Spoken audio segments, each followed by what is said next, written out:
आधिपत्य में लेने की आकांक्षा प्रकट की और संघर्ष छिड़ गया। आज यदि हम इस अमृत को प्राप्त कर सकें, तो हम देवताओं पर हमेशा के लिए प्रभुत्व स्थापित कर पाएंगे। अमृत अपात्र हाथों में ना जा पाए, क्योंकि ये अपनी शक्ति का असीम दुरुपयोग करेंगे।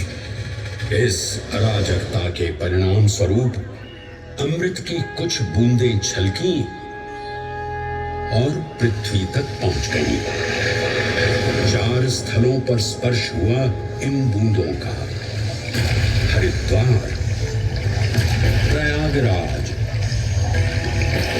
नासिक और उज्जैन। अमृत की इन्हीं बूंदों के कारण उज्जैन में हर 12 वर्ष पर कुंभ सिंहस्थ मेले का आयोजन होता है। भगवान शिव की लीला देखिए। लोक कल्याण के लिए स्वयं विषपान किया और अपनी नगरी पर अमृत वर्षा करवाई। अमृत की पावन बूंदों से अभिसिंचित ये दिव्य उज्जैन भूमि रामायण के पृष्ठों में भी सम्मिलित हुई। सतयुग के बाद त्रेता युग में माता सीता की खोज में वानर सेना का यहाँ आगमन हुआ।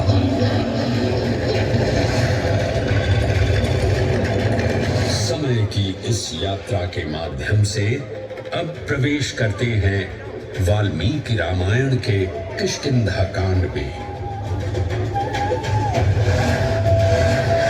जब वानर राजा सुग्रीव अपने यूथपतियों से सभी प्रमुख स्थानों पर जाने के लिए कहते हैं और उन्हें अवंती नगर यानी उज्जैन जाने का आदेश भी देते हैं।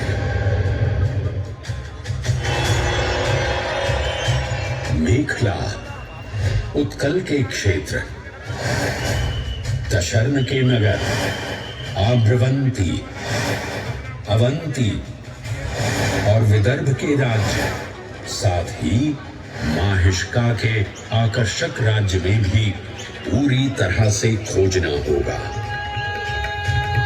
एक युग भगवान विष्णु के राम अवतार से संपृक्त और अगला युग उन्हीं के एक और दिव्य अवतार से समरस होना, ये अद्वितीय संगम केवल उज्जैन में ही संभव था। परंतु एक क्षण ठहरिए और ध्यान से सुनिए। ये हैं महाकाल के 1008 दिव्य नाम। हाँ, मैंने काल चक्र को परिवर्तित कर दिया है और अब द्वापर युग का शुभारंभ हो चुका है। विस्मय पूर्ण हो जाएंगे ये जानकर कि महाकाल के इन नामों को स्वयं भगवान श्री कृष्ण ने रचकर पिरोया था। महाकाल सहस्र नामावली की ये अद्भुत रचना उस समय की है जब योगेश्वर कृष्ण, उनके मित्र सुदामा और शेषावतार बलराम ने अवंती नगरी में स्थित सांदीपनी ऋषि के आश्रम में वेदांत दर्शन और शस्त्र विद्या की शिक्षा ग्रहण की थी। कहते हैं कि भगवान श्री कृष्ण को अवंती ने ऐसा मंत्रमुग्ध कर दिया कि यहाँ 64 दिनों तक रुककर उन्होंने 64 विद्याएं और 14 कलाओं का ज्ञान लिया। उज्जैन का संबंध महाभारत से भी जुड़ा हुआ है। इस महान महाकाव्य के वन पर्व में उल्लेख किया गया है कि महाकालेश्वर मंदिर में स्थित कोटि तीर्थ जल का स्पर्श मात्र करने से अश्वमेध यज्ञ के समान फल प्राप्त होता था। और फिर परिवर्तन की इस अनवरत धारा में एक नई कहानी लिखी। उज्जैन में उदय हुआ मौर्य वंश का। सम्राट बिंदुसार ने अपने पुत्र अशोक को उज्जैन का राज्यपाल बनाया और समय के साथ अशोक के शासनकाल में धर्म का विस्तार हुआ।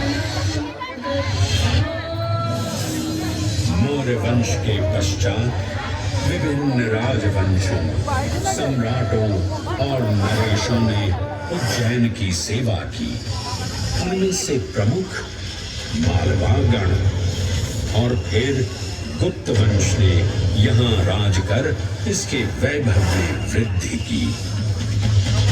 उज्जैन ने अपने भव्य तेज से जहाँ महात्माओं और शासकों को आकर्षित किया, वहीं इस नगर पर आतताइयों की दृष्टि भी पड़ी।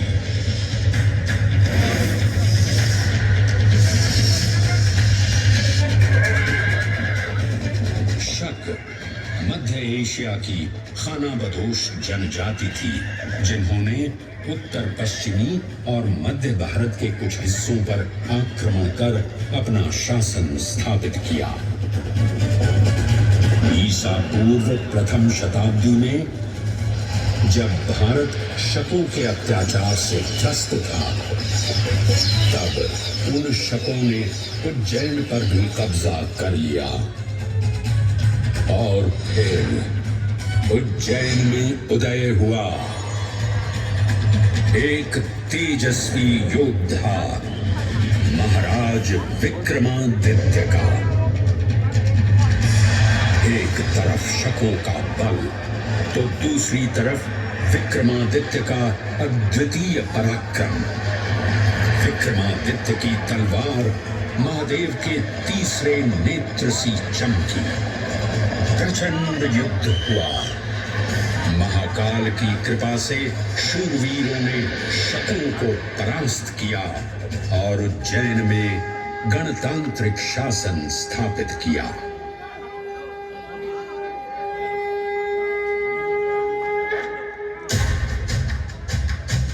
इन्हीं महाबली विक्रमादित्य की राज्य सभा महाकाल मंदिर में ही प्रतिष्ठापित थी। आज भी इस मंदिर की घंटियों में विक्रमादित्य की वीरता और शौर्य की प्रतिध्वनि गुंजायमान होती है। राजा विक्रमादित्य और शकों के मध्य हुए युद्ध ने उज्जैन को काल चक्र से अभिन्न रूप से जोड़ दिया, क्योंकि जिस दिन उनको विजय प्राप्त हुई, उस गौरवशाली उपलब्धि के सम्मान में एक नवीन पंचांग का शुभारंभ किया गया, विक्रम संवत पंचांग।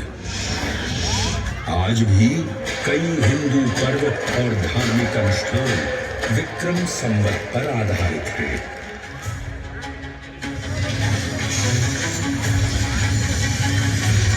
पृथ्वी की भौगोलिक कर्क रेखा इस पावन उज्जैन भूमि से होकर गुजरती है। लगभग 300 वर्ष पूर्व उज्जैन विश्व समय का प्रमुख संदर्भ बिंदु था। यही कारण है कि उज्जैन की वेदशाला में वराहमिहिर, आदित्य दास, ब्रह्मगुप्त, आर्यभट्ट और भास्कराचार्य जैसे महान विद्वान अनुसंधान और अध्ययन में तल्लीन रहते थे। खगोल शास्त्र का केंद्र, महाकालेश्वर का आवास, जगत गुरु कृष्ण की नगरी, विक्रमादित्य का राज। जयति जय उज्जैनी, वैभवशालिनी नगरी उज्जैन।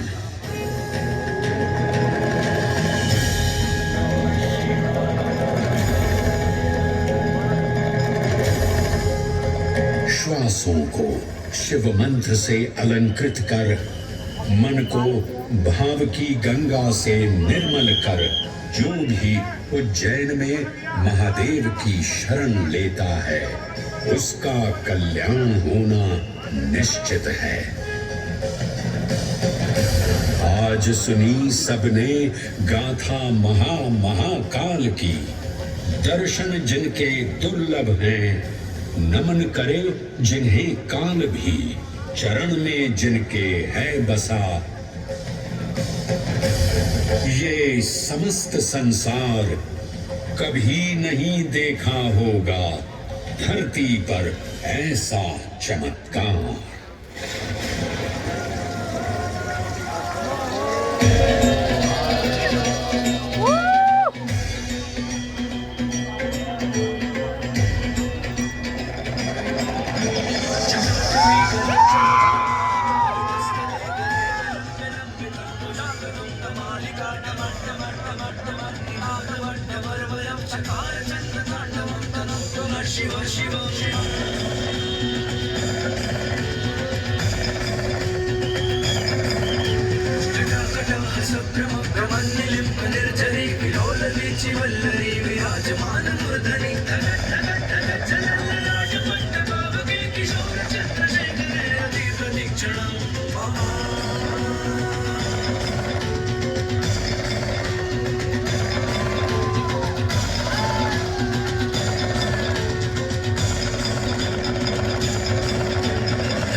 प्रमोद मान मानसे, अकटाक्ष धोरणी निरुद्ध दुर्लभपति